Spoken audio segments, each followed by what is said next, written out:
Welcome to Wine and Crime, an our active cold case series. Today's case is a twisty, frustrating, very suspicious vanishing. We're digging into the disappearance of Lola Katherine Fry, a 28-year-old Indiana woman who drove away in her bright red Mitsubishi Eclipse and never came back. Her personalised license plate? Just Lola. Easy to remember, and yet nobody has seen the car or Lola since that night in November 1993. Her case is still unsolved, and it's deeply shady. It's November the 14th, 1993. We're in Greenwood, Indiana, just outside Indianapolis. Lola Katherine Fry is in the middle of some major life changes. She's about to move to Fort Wayne. She used to dance at local clubs like Brad's Gold Club and PT's, but she quit. She's trying to get her life on track. And she's got a big day ahead. That Sunday, she was scheduled to give her final deposition in a class action lawsuit against a local plastic surgeon. This wasn't some small claims issue.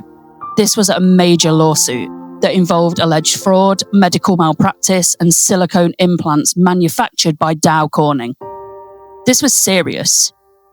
The other dancers who joined the lawsuit, after Lola disappeared, they dropped out. Just gone. That doesn't happen unless someone gets spooked. Here's where it gets murky. One version of events says Lola went to a party at her hairstylist's place in East Indianapolis. Something went wrong, maybe drugs, maybe alcohol. One witness claims Lola overdosed and lost consciousness.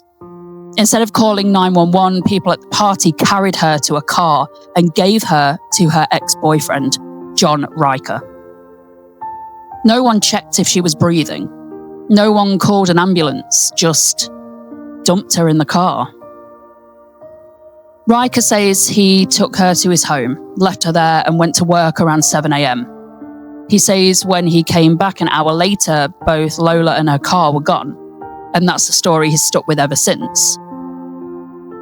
Let's talk about Riker for a moment.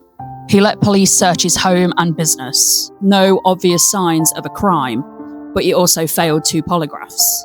Not 1, 2. And we all know polygraphs aren't court admissible, but failing 2? That's not nothing.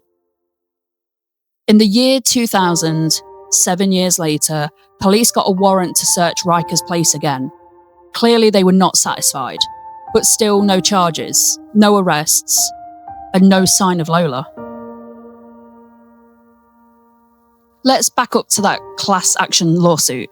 Lola wasn't just involved, she was set to testify. And then she vanishes? Her co-workers, also plaintiffs in the case, suddenly drop everything. No explanation. The targets of that lawsuit, a powerful surgeon, the owner of Brad's Gold Club, and Dow Corning. That's money, medicine, and influence all wrapped in one shady package. Now, I'm not saying that's what happened, but I'm saying nobody wants to talk about it. And if someone wanted to make a witness disappear before testimony, well, the timing is very convenient. And here's the part that drives me nuts. Her car is gone. A red and black 1990 Mitsubishi Eclipse with custom license plates that literally say Lola. You cannot miss the car. But no car, no sightings, no registration hits, no salvage records, nothing.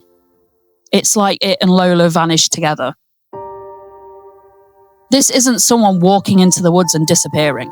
This is a woman in a vehicle. That's a body and a £3,000 car. And both disappeared. Police have never ruled it an accident. From early on, they said this is foul play. They even said they have a suspect, but without evidence, without a body, without the car, they can't name names. And all this time later, it still haunts them because someone knows what happened that night and someone watched her overdose, if that story is true, and made the worst possible choice. Or someone made sure she wouldn't make that deposition. And that car, it's buried, burned, sunk, hidden. But it didn't vanish on its own. Lola was smart, bold, and trying to change her life. She was leaving the club scene. She was moving. She was standing up for herself in court. She was 28 years old. She had friends and she had plans. And now she's been missing longer than she was alive, and that is infuriating. If you were at that party, if you ever saw that car, if you know anything at all about what happened to Lola Katherine Fry, the information for contacts are in this video. It's never too late, and just because decades have passed doesn't mean the truth can't be found. Someone out there knows something.